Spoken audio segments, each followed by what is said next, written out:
नवरात्र के चौथे दिन माँ कूष्मांडा के स्वरूप और उनकी कथा के बारे में जानते हैं। नवरात्र का चौथा दिन माँ कूष्मांडा को समर्पित है। माँ कूष्मांडा को अष्टभुजा देवी आदि शक्ति स्वरूपा के नाम से जाना जाता है।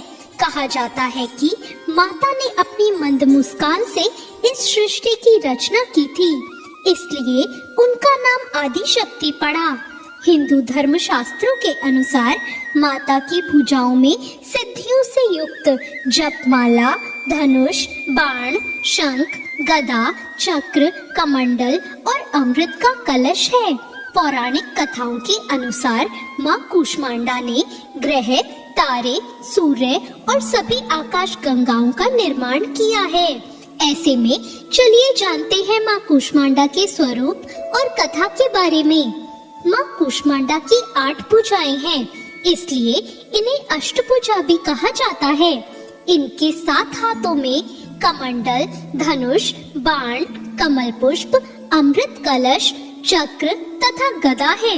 वहीं 8वें हाथ में सभी सिद्धियों और निधियों को देने वाली जप माला है। माँ कूष्मांडा को कुमड़े की बलि बहुत प्रिय है और संस्कृत में कुमड़े को कूष्मांडा कहते हैं, इसलिए माँ दुर्गा के इस स्वरूप को कूष्मांडा कहा गया है।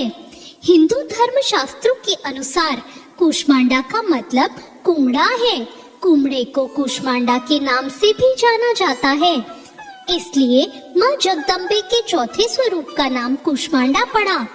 इन देवी का अवतरण असुरों का संहार करने के लिए हुआ था। वही माना जाता है कि जब इस संसार का अस्तित्व नहीं था और चारों ओर अंधेरा छाया हुआ था, तब इस सृष्टि को उत्पन्न करने के कारण देवी के चौथे स्वरूप को माँ कूष्मांडा के नाम से जाना गया। इसी कारण माँ कूष्मांडा को ही आदि स्वरूपा कहा गया है।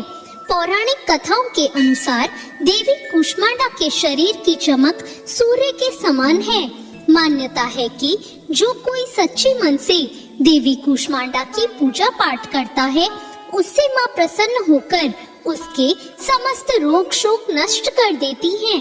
साथ ही इनकी भक्ति से मनुष्य के बल, आयु, यश और स्वास्थ्य में वृद्धि होती है। या देवी सर्वभूतेषु माँ कूष्मांडा रूपेण संस्थिता, नमस्तस्यै नमस्तस्यै नमस्तस्यै नमो नमः।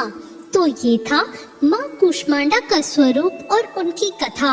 आइए जानते हैं माँ कूष्मांडा की पूजा विधि। नवरात्रि का चौथा दिन माँ कूष्मांडा को समर्पित है और उन्हें सफेद रंग बेहद प्रिय है, इसलिए सुबह स्नान आदि करने के बाद सफेद रंग के वस्त्र पहने और हाथ में जल लेकर व्रत का संकल्प करें। इसके बाद मंदिर में स्थापित कलश का पूजन करें और फिर माँ दुर्गा की मूर्ति का पूजन करें। पूजा के बाद माँ कूष्मांडा की व्रत कथा और आरती जरूर पढ़ें। तो ये थी आज की कथा।